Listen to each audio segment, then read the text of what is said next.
Kita ke informasi lainnya, terdakwa kasus dugaan korupsi bantuan sosial COVID-19 sekaligus mantan Menteri Sosial Juliari Peter Batubara menghadapi sidang tuntutan hari ini di Pengadilan Negeri Jakarta Pusat. Untuk memantau langsung agenda pembacaan tuntutan dari terdakwa kasus korupsi bansos tersebut, kami telah terhubung dengan koresponden CNN Indonesia, Iwan Hermawan di sana. Selamat siang Iwan, hingga pukul 12:02 hari ini, apakah tuntutan sudah dibacakan oleh jaksa penuntut umum?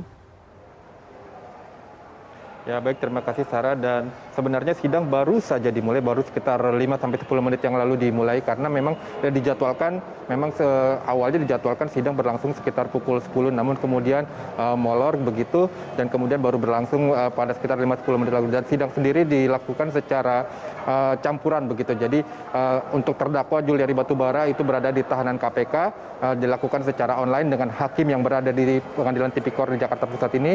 Jangan juga ada juga beberapa perwakilan dari jaksa dan dari penasihat hukum yang juga hadir secara langsung di Pengadilan Negeri Jakarta Pusat ini. Namun untuk terdakwanya sendiri berada di tahanan KPK dan bisa mendengar langsung dari tuntutan dari jaksa. Dan karena sidangnya baru saja berlangsung, kami sendiri belum mendapatkan informasi berapa banyak atau berapa besar tuntutan yang akan dilanjutkan oleh pihak kejaksaan dari KPK begitu untuk kasus yang dialami oleh Juliari Batubara. Tapi sebagai gambaran saja, pada sidang-sidang sebelumnya bahwa Juliari ini didakwa oleh jaksa penuntut umum dengan pasal-pasal berlapis, diantaranya pasal 11, pasal 12, dan pasal 18 Undang-Undang Tipikor, di mana untuk tuntutan untuk ancaman hukumannya untuk pasal 12 sendiri itu adalah minimal 4 tahun dan maksimal 20 tahun penjara, dan denda yaitu sebanyak minimal 200 juta dan maksimal 1 miliar rupiah. Sementara untuk pasal 11 yaitu ada ancaman hukumannya yaitu minimal 1 tahun penjara dan maksimal 5 tahun penjara. Tetapi kemudian pihak dari kejaksaan juga, dari jaksa penuntut umum juga melakukan penambahan dakwaan tambahan dengan pidana tambahan di pasal 18, di mana di pasal 18 ini nantinya jika dikabulkan oleh hakim dan tuntutannya dikabulkan oleh hakim, yaitu ancaman hukumannya adalah perampasan dari harta dari terdakwa Juliari Batubara, dan termasuk perampasan ini adalah untuk perampasan dari harta perusahaan milik Juliari Batubara. Seperti itu, Sarah. Baik, selanjutnya dalam kasus ini Juliari bukan satu-satunya tersangka. Ini apakah dalam hari ini juga akan diselenggarakan sidang tuntutan untuk tersangka lainnya, Iwan?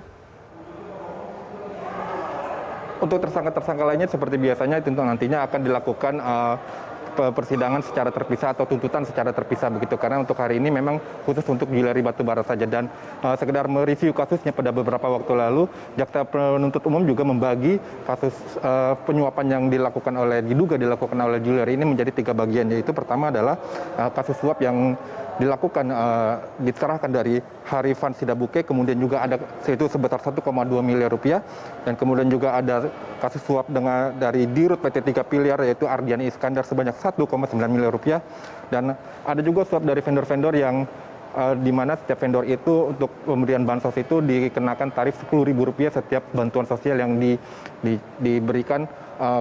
diberikan kepada masyarakat sebesar Rp10.000 dengan total nilainya yaitu sebesar Rp29,2 miliar. Karena itu total semuanya yang akan didakwakan atau dituntut oleh jaksa penuntut umum pada hari ini adalah sebesar Rp32,4 miliar. Jumlahnya cukup fantastis karena memang ini adalah bantuan sosial yang melingkupi di bagian seluruh Jabodetabek, di mana memang untuk kawasan Jabodetabek sendiri memang cukup banyak warga yang mendapatkan bantuan sosial seperti itu. Dan suap itu sendiri sebenarnya tidak langsung diterima oleh Juliari Batubara menurut jaksa penuntut umum pada beberapa waktu lalu. Jadi disebutkan bahwa suap itu diterima dari pegawai Kementerian Sosial, diantaranya adalah Adi Wayono dan Matius Joko Santoso. Dan tapi pada sidang-sidang sebelumnya juga disebutkan bahwa dari pihak pengacara membantah bahwa Juliari menerima suap itu, dan mereka menyatakan bahwa Matius kemudian sengaja menyeret Juliari Batubara untuk terlibat dalam kasus ini. Seperti itu, Sarah. Baik, terima kasih atas laporannya koresponden CNN Indonesia Iwan Hermawan yang melaporkan langsung dari Pengadilan Tipikor Jakarta Pusat.